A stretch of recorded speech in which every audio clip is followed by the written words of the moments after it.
지난 상반기 동안도 우리 교회와 우리 성도님들을 축복하시고 또 필요를 다 공급하신 하나님께 감사를 드립니다. 오늘 또 이렇게 맥주 감사절 겸 만남의 주일을 정해서 멀리 또 이렇게 가까운 데서 같이 신앙생활했던 성도님들이 오시니까 너무 좋습니다. 할렐루야. 가끔 좀 해야 되겠어요. 제가 한 2달 전에 어떤 성도님이 전화가 왔습니다. 목사님, 좀 상담 좀 할 수 있습니까? 그래요. 모르는 분이죠. 예, 할 수 있습니다. 교회로 오십시오 했더니 교회로 왔습니다. 로비에 앉아서 차를 마시면서 여러 가지 이야기를 하는 가운데 이분이 아주 나한테 아주 감동적인 이야기를 해요. 무슨 이야기를 하는 거니? 목사님, 신앙생활이 행복했으면 좋겠습니다.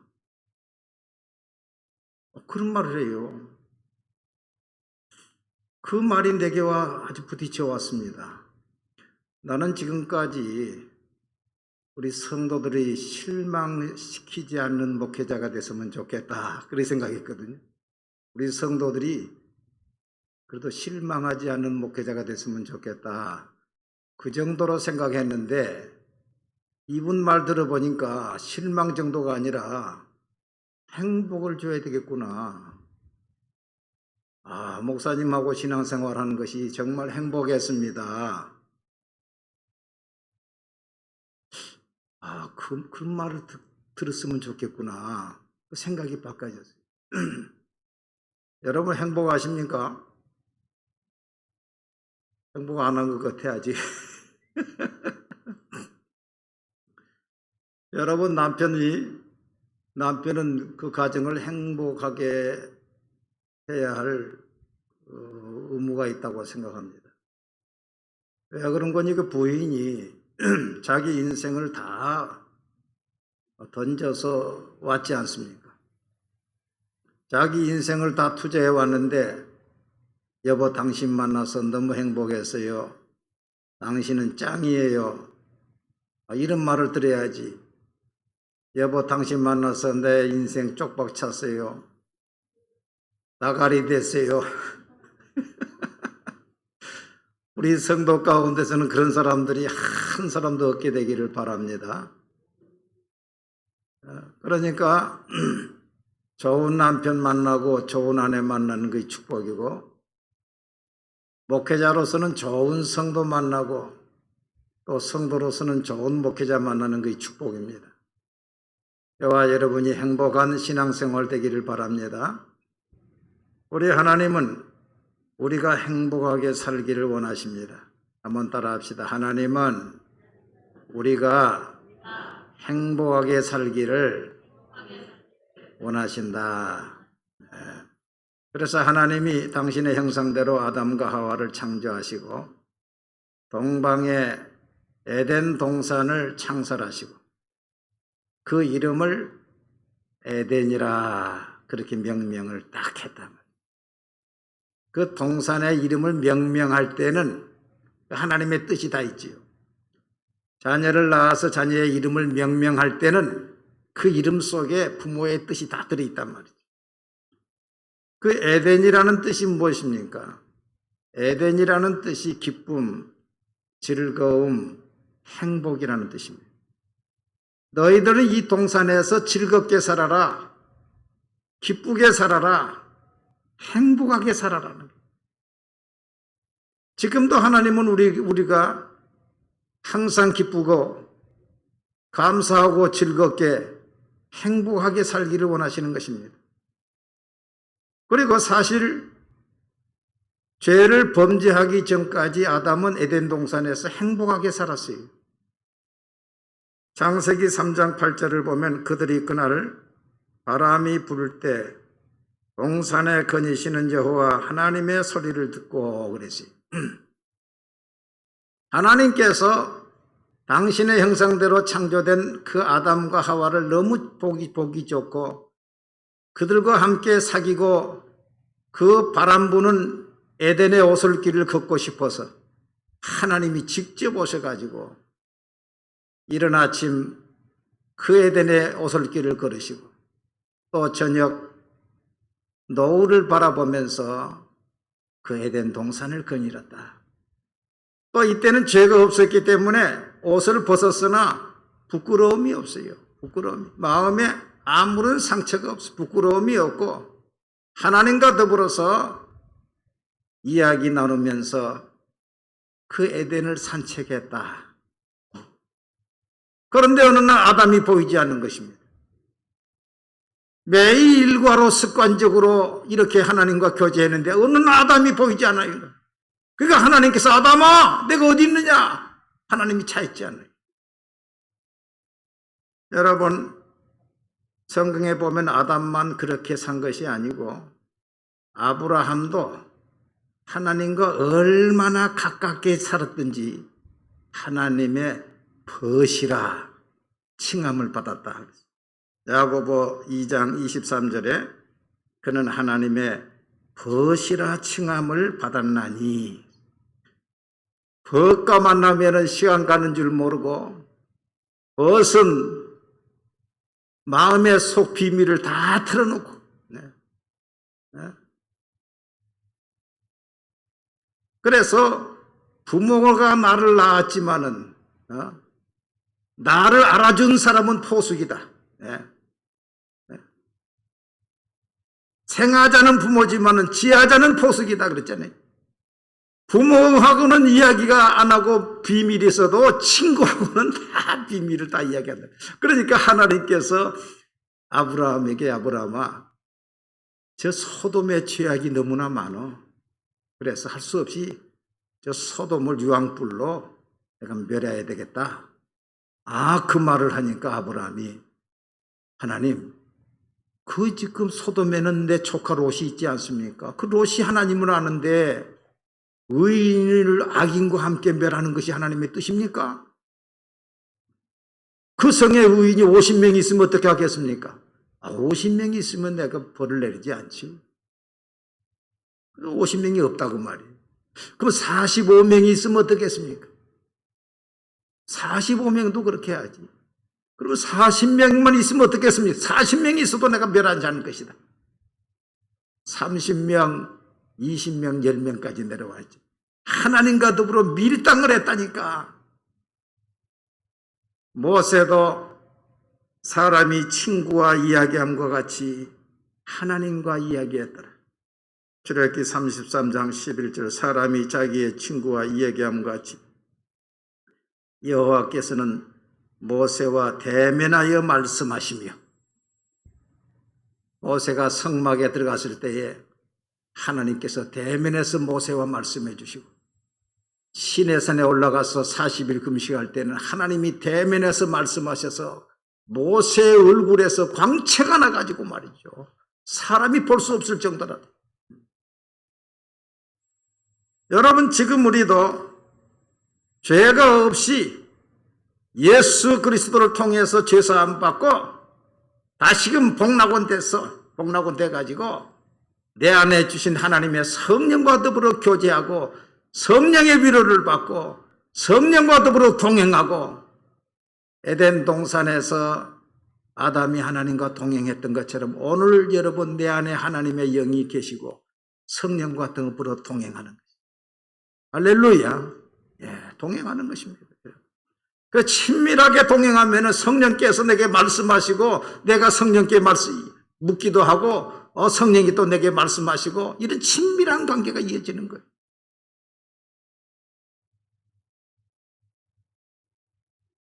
어떻게 하면 행복한 삶을 살 수가 있는가? 세 가지입니다. 첫째는 뭐냐?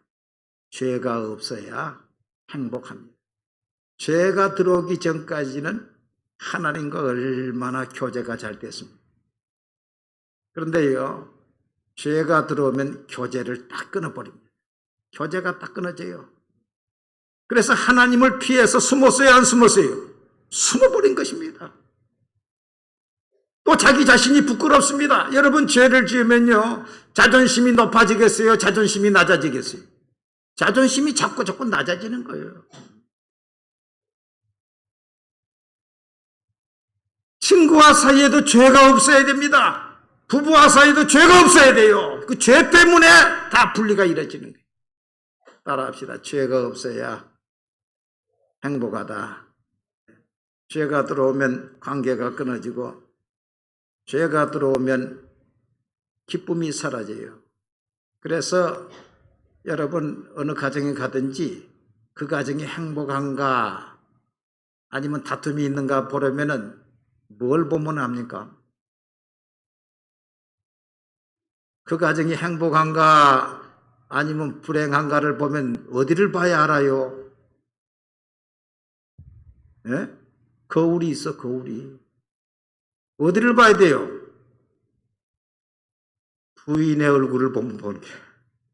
부인의 얼굴이 뭔가 그림이 있어요. 그림자가 있어요. 얼굴이 굳어 있어요.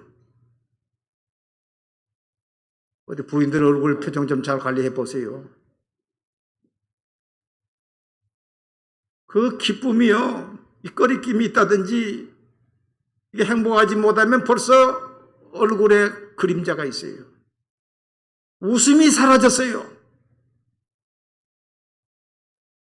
죄를 지으면 얼굴이 굳어져요. 마음이 굳어져요. 그래서 성경은 악인에게는 평강이 없다 하였느니라 그랬어요. 따라합시다. 악인에게는 평강이 없다 하였느니라. 네. 여러분, 점점 나라가 발전되고 세계가 발전되어 가는데요, 향정신적인 환자는 늘어나고 있고 그런 약은 점점 더 많이 팔린다는 거예요. 불면증이 오고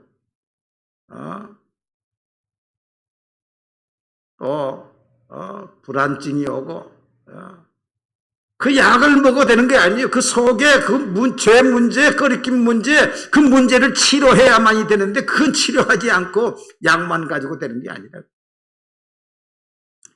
뿐만 아니라 죄는 우리의 마음에 상처를 입히고 그 상처는 스트레스를 주고, 스트레스는 세포에 들어가는 이 모든 혈액과 모든 것을 차단을 한다는 것입니다.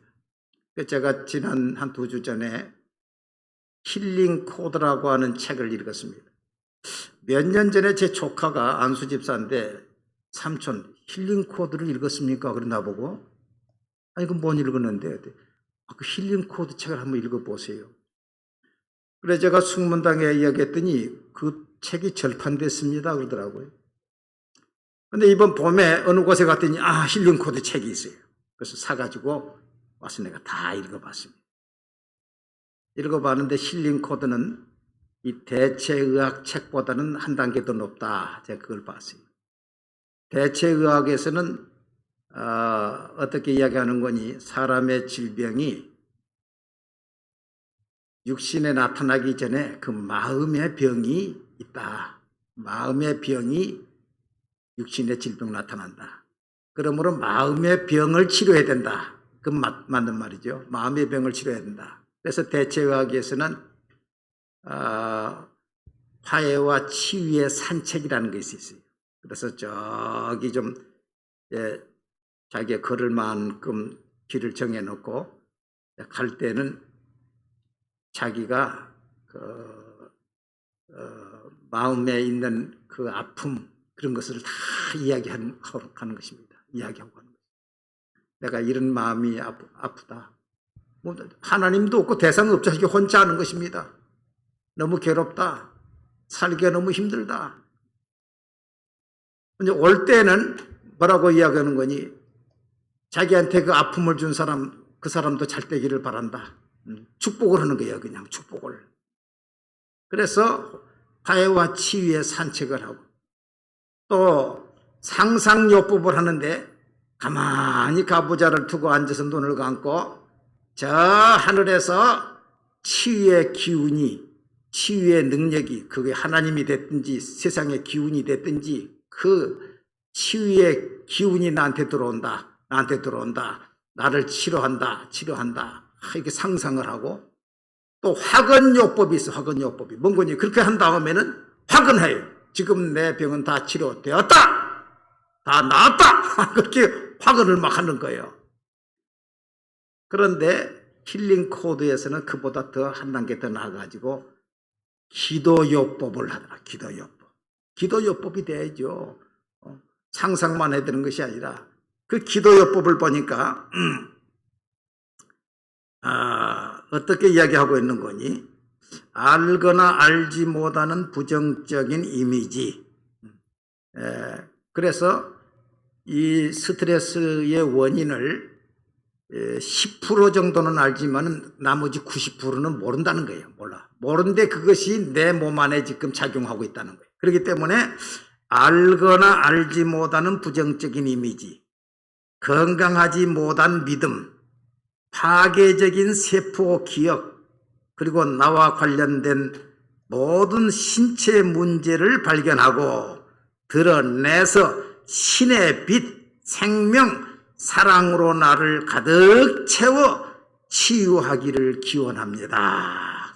여기 하나님은 들어가지 않고 신의 빛, 생명, 사랑, 그러니까 죄악의 그 잘못된 그 모든 것들은 결국 하나님의 빛, 하나님의 생명, 하나님의 사랑의 힘이 강하다는 거예요. 할렐루야. 이 부정적인 것들이 내 몸 안에 지금 있는데 이게 세포 안에까지 있다는 거예요. 그런데 알지 못하는 것도 있다는 거예요. 그런데 그것이 하나님의 빛, 하나님의 생명, 하나님의 사랑의 빛으로 녹아난다는 거예요. 할렐루야. 그래서 그 하나님의 빛, 생명, 사랑으로 나를 가득 채워 치유하기를 원합니다. 또한 이 치유의 효과가 100배 이상 확대되기를 기원합니다.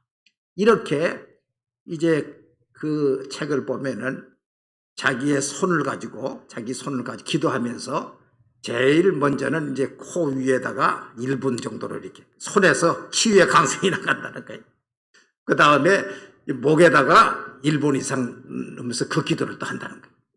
그 다음에 또 옆으로 이렇게 1분 이상 그 기도를 하고 또 그 다음에 위에다가 1분 이상 기도를 하면은 6분이 걸리는데 하루에 이 기도를 3번 이상씩 하라는 거예요. 3번 이상 하면은 자기도 모르게 하나님의 빛이 내 마음에 들어오고 하나님의 생명이 내 안에 들어오고 하나님의 사랑의 마음이 내 안에 들어와서 며칠 지나면 용서하지 못할 사람도 용서하게 된다는 거예요. 할렐루야.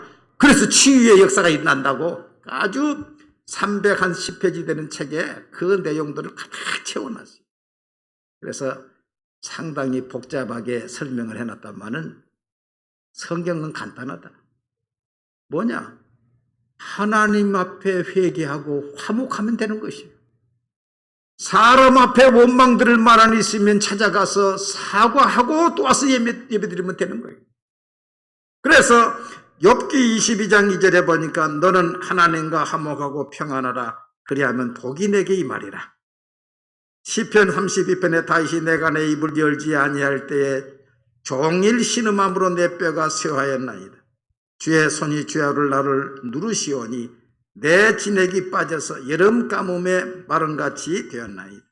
내가 이르기를 내 허물을 여호와께 자복하리라 하고 주께 내 죄를 아뢰고 내 죄악을 숨기지 아니하였더니 곧 주께서 내 죄악을 사하셨나니 이로 말미암아 모든 경건한 자는 주를 만날 기회를 얻어서 주께 기도할지라 진실로 홍수가 범람할지라도 그에게 미치지 못하리. 예수님은 그러므로 예물을 제단에 드리다가 거기서 내 형제에게 원망 들을 만한 일이 있는 것이 생각나거든 예물을 제단 앞에 두고 먼저 가서 형제와 화목하고 그 후에 와서 예물을 드리라. 여러분 하나님 앞에 죄를 가지고서 어떻게 평안할 수가 있어요? 하나님은 주무시지도 않고 졸지도 아니하시는 하나님을 피해서 어디 간들 하나님이 안 계십니까? 그러므로 하나님 앞에 죄를 자복할 때에 하나님과 화목이 이루어지고 평안한 마음이 내 안에 들어오고, 사람과 관계에서도 원망들을 만한 말이 있는데 그 사람을 만나기만 하면 가슴이 두근두근하지요. 그 사람처럼 보이는 사람만 기대가 만나도 가슴이 두근두근해. 벌써 내가 스트레스를 받고 있는 거예요. 찾아가서 손을 잡고 내가 잘못했습니다. 내가 미안합니다. 금전적으로 손해를 끼쳤으면 내가 갚겠습니다. 반드시 회개와 사과가 있어야 되는 것입니다. 여러분 마음속에 혹시 그런 것이 있으면 오늘 그 문제를 해결하시기를 바랍니다. 하나님 앞에서 해결하고 사람을 찾아가서 회개하고 사과하고 그럴 때 자유함이, 진정한 자유함이 있고 행복이 있는 것입니다. 두 번째로는 하나님 앞에 사명을 감당할 때에 행복합니다. 15절 말씀 보니까 여호와 하나님이 그 사람을 이끌어 에덴 동산에 두어 그것을 경작하며 지키게 하시고, 아담은 그냥 에덴 동산에서 놀고 있는 것이 아니라 아담의 사명은 에덴 동산을 경작하고 에덴 동산을 지키는 사명을 주었습니다. 그런데 아담은 에덴 동산을 지키지 못했어요. 사단이 들어왔습니다. 자기 마누라를 잘 지켜야 되는데 지키지 못했어요. 그 마누라가 죄에 넘어갔어요. 자기도 넘어갔어요. 그러니까 에덴 동산에 살 자격이 없으니까 하나님이 에덴 동산을 내쫓았습니다. 여러분, 우리가 사명을 잘 감당해야 돼요. 제가 지금까지 보면은 교회에서 직분 맡아서 사명을 잘 감당하면은 하나님께서 복을 주시고 가정도 든든히 세워지고 자녀도 아주 잘 자라지만은 사명 감당하지 못하면은 꼭 가정에 위기가 오는 것을 봤어요. 가정에 위기가 와. 그래서 우리 교회 일대 안수 집사님 그 가정도 우리 교회 사명 감당하지 못해서 아주 한 10몇 년 동안 위기를 당했지. 2대 안수 집사님도 사명 감당하지 못해가지고 지금도 어려움을 당하고. 여러분 사명 감당하지 못하면 가정에 위기가 옵니다. 세 번째로는 베풀며 살 때 행복합니다. 따라합시다. 베풀며 살 때 행복하다. 에덴 동산에서 네 강물이 흘러나왔습니다. 그 네 강물이 흘러나와서 모든 지역을 풍성케 했습니다. 거기에서 나온 비송강에서는 금과 호마노와 보석들이 많았다 그랬습니다. 강물이 흘러가면은 땅을 적시고 풍요롭게 하고 열매를 맺게 만들지. 헐몬산에서 강물이 흘러와가지고 갈릴리 바다를 채우고 그 갈릴리 바다에서 다시 요단강으로 흘러가서 사해바다로 갑니다.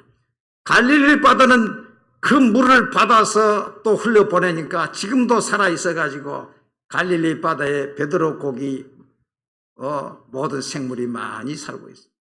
그러나 사해바다는 그 받기만 하고 주지 않으니까 죽은 바다가 되어버리는 것입니다. 여러분 베풀 때에 즐거움이 있고 행복이 있습니다. 제가 존경하는 목사님이 올해 81세인데 그분 목사님이 자기는 은퇴 후에 3가지 원칙을 세웠다 그래요. 첫째 뭐냐? 늙어서도 일한다. 참 좋지요. 늙어서도 일한다. 두 번째, 행복하게 산다. 셋째, 베풀며 산다. 이 3가지 원칙을, 그거 참 좋더라고요. 한번 따라합시다. 늙어서도 뭐요? 일한다. 두 번째, 행복하게 산다. 세 번째, 베풀며 산다. 베풀며 살 때 얼마나 기쁨이 있습니까? 여러분, 어떻게 하면 행복하다 그랬어요? 첫째는 하나님과 사람 앞에 거리낌과 죄가 없어야 행복합니다. 두 번째, 사명 감당해야 행복합니다. 세 번째, 베풀며 살 때 행복합니다. 여러분 행복하시기 바랍니다. 할렐루야. 예.